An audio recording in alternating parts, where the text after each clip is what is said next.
Hello and thank you. Welcome to The Professionals. The business development landscape in professional services firms has changed dramatically over the past 12 months. BD and marketing teams have had to revisit plans and radically rethink activity. And for many firms, that has meant a real back to basics approach. I'm absolutely thrilled to be joined today by Matt Skipper. Matt's a senior business development manager at Mills Reeves, and Matt has kindly agreed to share with us the Mills Reeves story over the past 12 months and his thoughts on where BD activity might be heading in a post-COVID world. Matt, welcome. Thank you for joining The Professionals. Thanks, Matt, for inviting me along. No, I'm really pleased to be here. Matt, my first question for you is I thought it'd be really interesting to get you to explain what business development activity has looked like at Mills Reeves over the past 12 months.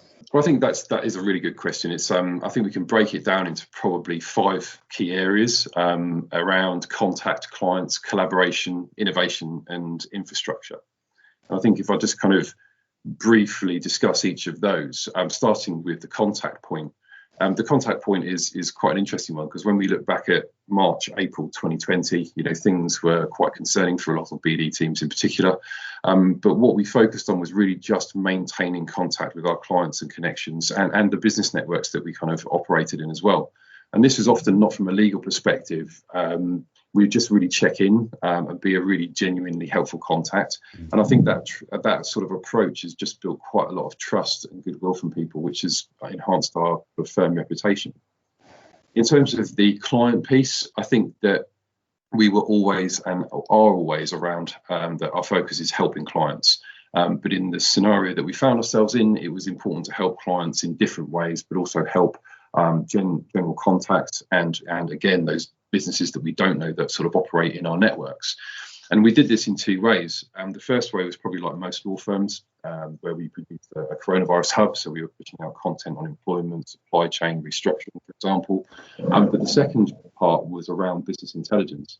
And what I mean by that is if we, for example, developed an internal process around well-being, or if we were producing questionnaires for staff around returning to work and their thoughts, all of those sorts of things we would share with our networks to really hopefully just help them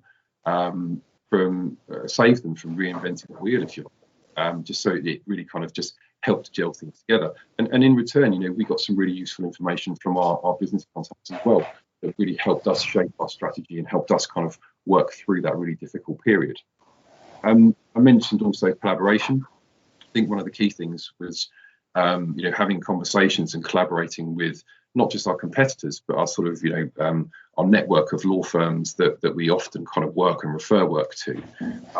That collaboration proved really useful because I think that, the focus was always around working together to sort of survive and thrive through the period.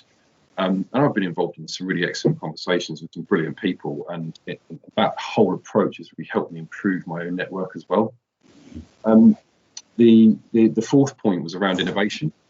Innovation is one of those things that kind of gets bandied around quite a lot, but I think in terms of when we looked at innovation, it was around delivering innovative solutions by understanding our clients' differing needs, and we did that through our client care team, who put together a massive program of client interviews, research and conversations. And based on the results of that, we were able to actually approach our clients with solutions in a lot of cases to situations that they were finding difficult. And then finally, it's all around our digital infrastructure. And so, we've knitted together all of our systems, including our website. And that's kind of enabled integration and synchronization of our marketing stack.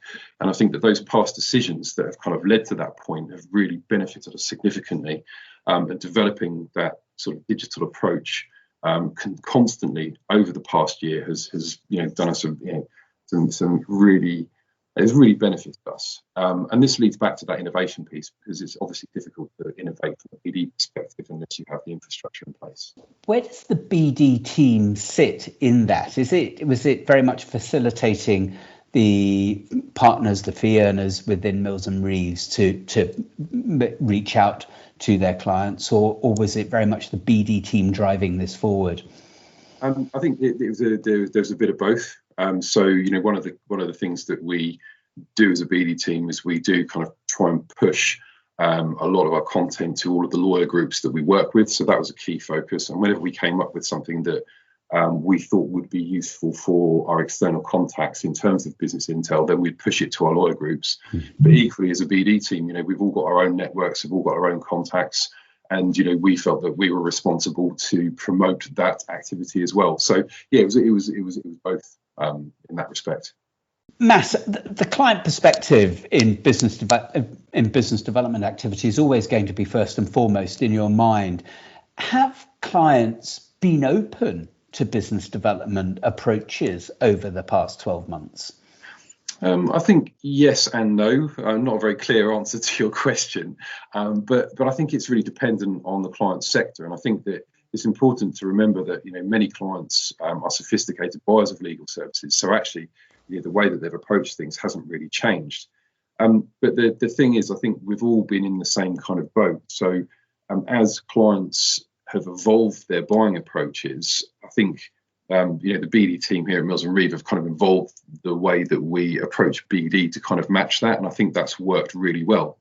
And I think that trust levels for buying in a virtual environment have actually decreased. And what I mean by that is that the level of trust that you have to have before you kind of make that buying decision has actually decreased.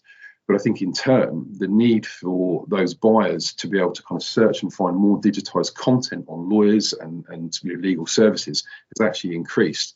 And so the number of touch points that we've seen that you need before you can start off a business relationship has actually increased quite significantly.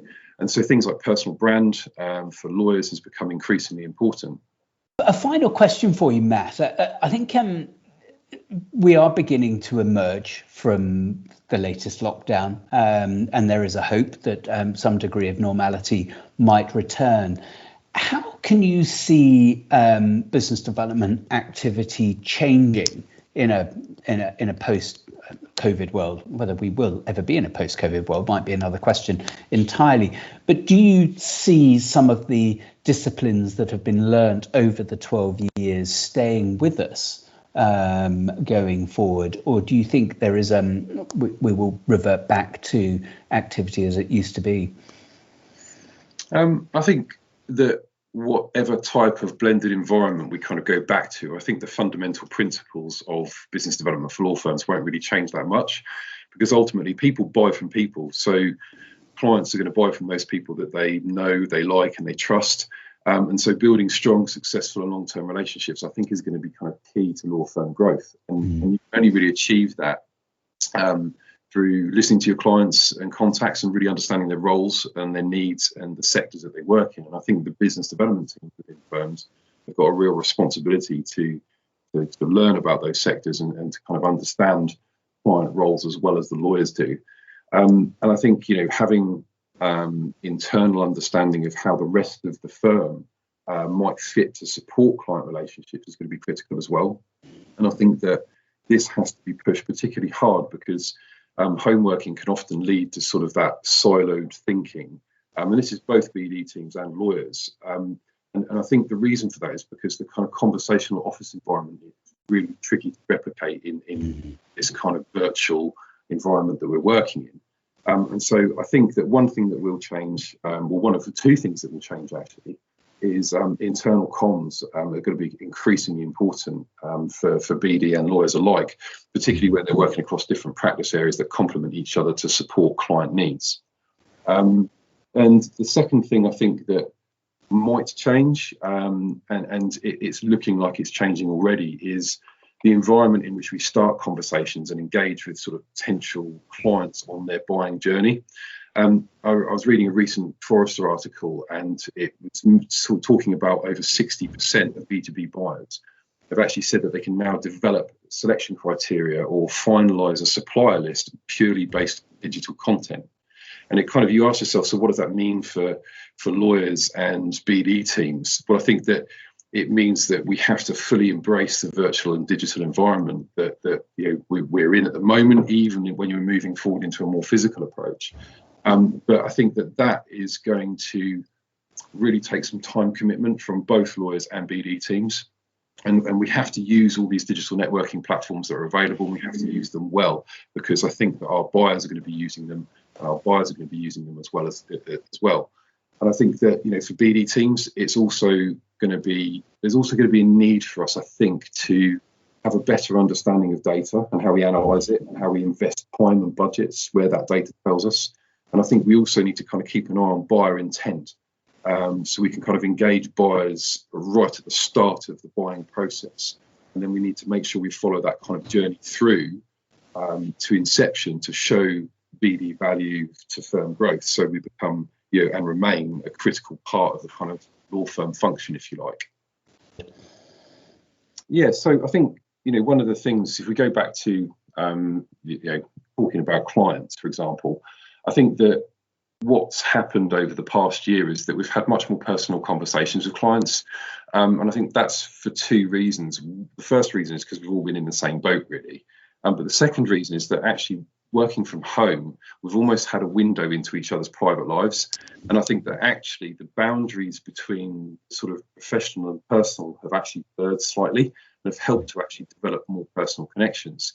And I think that going forwards, that increased depth in relationships that would normally take years to develop has actually been accelerated. So I think that's really going to benefit BD teams and lawyers alike moving forwards. And in terms of kind of the next couple of years, I do think it's going to be a really tough couple of years, in particular while things settle. But I think BD teams need to do more testing and experimenting to really try stuff to see what works. And it's all about sort of how we do the right thing for all clients and contacts, rather than kind of focusing on just the people in the room on events, for example. And it's going to be about, I suppose, having the ability and infrastructure be able to be flexible and agile, and just being having the confidence to kind of get creative and try different approaches. And I think that the key thing for me is just going to be about trying to encourage the BD team at Mills Reeve to be a bit more daring and to not be afraid of failure. I couldn't agree more. And what a fantastic place to end our interview. Matt, thank you ever so much for joining the professionals. No, it's been a pleasure. Thanks for having me.